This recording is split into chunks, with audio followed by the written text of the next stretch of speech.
Hey, fifth grade. Happy Wednesday. Hope everything is going well. Today what we're going to do with our persuasive essay is we are going to do a little research and see if we can find somebody who agrees with us and we can use their words. Okay, so the first thing is make sure that you finished your 3 reasons for why you believe you're right on your persuasive essay. That was yesterday on Tuesday, so please make sure you finish that first and then move forward with this research today. Okay, in our persuasive essay, we're going to use 2 sources from the internet that are going to back us up. Okay, we're going to find those 2 sources today, so here's what it will look like.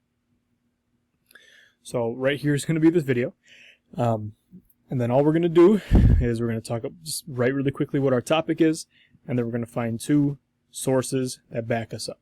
Okay, when you type your topic today, please make sure that you do it in a way that it shouldn't be one word. Okay, I know like somebody said, like their topic was dogs. Well, what about dogs? What is your opinion about dogs? Okay, or TikTok. What is your opinion about TikTok? Okay, if you pick a topic and it's impossible to disagree with, then it's not a good topic.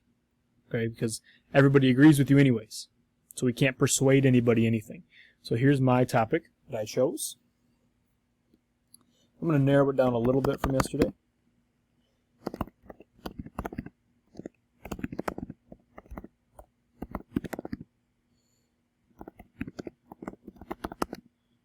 Nurses should be paid as much as pro athletes.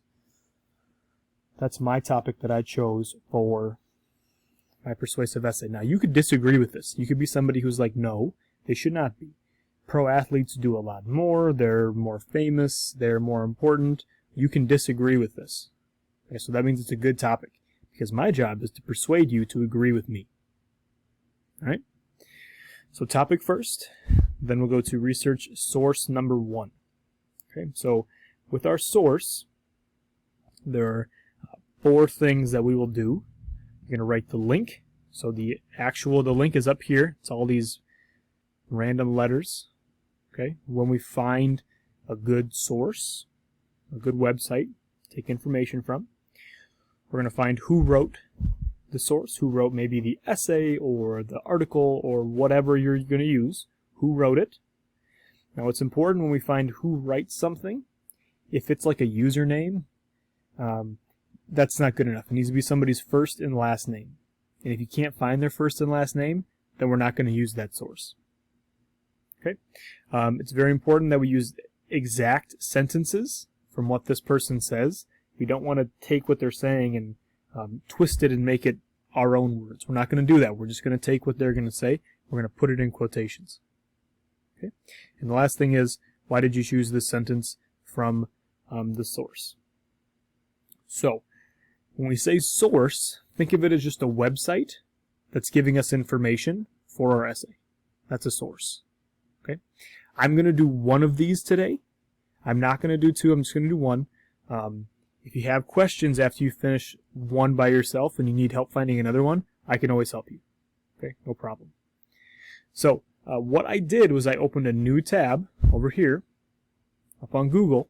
I'm going to start searching for a website, and I typed in something that is going to help me find information that backs me up. So I typed in nurses higher pay than athletes. Okay, depending on what your topic is going to be, you may have millions of results like I did. You might have not as many. The biggest thing, though, is make sure that you type or you click on a link that agrees with you. Okay? So, like, why do sports celebrities earn more than nurses? And is it fair? Well, I'm probably going to click on that one because that agrees with me. Now, if this said, sports celebrities should get paid more than nurses, I probably don't want to go to that one because it doesn't agree with me. I can't use their words. Okay, so I'll click on this first link here. I think it sounds pretty promising. I think I could find some good things there. Okay, so now it brings me to this website. Now the first thing that I'm going to look for is the link up here.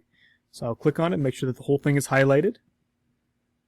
Copy it, and I'll bring it back over here, and I will paste it. Okay, so there's the link. So now when Mr. Lund goes back and he looks at your sources, he can go right to the website that you found. when it's lit up like this, it's a different color. That means that you can go to it as a website, which will be helpful. Okay. So the next thing is, who wrote this? Let's see. It says Justin Pugsley. It's kind of a funny name. But before I type his name in for who wrote this, I'm going to read it, and I'm going to go through, and I'm going to make sure that it's a good source. If it's bad and I can't find anything in it, I'm not going to use it. I'll go back to Google and I'll find a new one. Okay, so I already read all of this, so I know what it's all about, and it's a good one. Some may be very long. This one's actually pretty short. Some of them might be very intense, maybe really written for adults with a high reading level. If there's something on there that maybe you're like, I think this is helpful, but I can't really tell, just ask. I'll help you out, okay? I can kind of translate some complicated English for you. Okay, so I'm going to write who wrote this here. Usually when you find who wrote an article or an essay, it's going to be up on the top. So Justin Pugsley. Okay.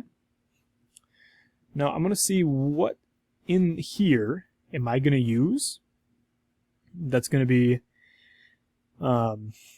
helpful for my essay. Okay, so there's a lot of stuff in here that's going to be helpful, but what I'm going to use is, I'm going to use 2 sentences. This one right here really jumps out at me. Okay, so yet a senior nurse in the UK earns around 35, I think that's pounds, a year, or about $55,000. Okay, so I'm going to go back. I'm going to copy and paste this here. Remember, we're not writing your own words. Copy, paste. So if you're just going to use 1 sentence, there it is right there. I'm going to use 2, so I'm going to push return, return. I'm going to go back. I'm going to use this one. We'll use this one. Okay, so nurses make about $55,000 a year. The Forbes list of the world's 100 highest paid athletes sees boxer Floyd Mayweather weigh in with earnings of $300 million last year. Okay, that's obviously way, way more than $55,000. All right. So there are my 2 sentences that I can use from this source. A senior nurse in the UK earns about £35,000 a year, $55,000. The Forbes list of the world's 100 highest paid athletes sees boxer Floyd Mayweather weigh in with earnings of $300 million last year. Okay. Now because I picked this topic, it's going to make me a little bit upset because a nurse who's saving lives is making this much, and then a boxer who's hurting people and not saving anybody's lives is making this much. Okay, so for me, why did I choose this sentence? This sentence shows how big of a difference there is between the pay of nurses and athletes. Okay? And just like that, I'm done with my first source. I have the link of where I found the website, who wrote it, what did they say that I'm going to use for my essay, and then why I chose this sentence. Okay? We're just going to pick 2. When we start writing in our graphic organizer, starting maybe tomorrow, maybe next Monday. I got to go back and check. But it's going to be very important to put in these sources because it's going to make your essay sound way more professional. Okay? Even me, as a teacher, if I just said, you know, I think that nurses should get paid more because they deserve it, that's not enough. It's not going to make a lot of people change their mind, and I'm not going to persuade very many people. But if I can find this author who says these things, that's going to maybe persuade you a little bit more. Okay, so these sources are very, very important. Make sure you find 2. Any questions with the sources or with any of the sites that you find, just let me know.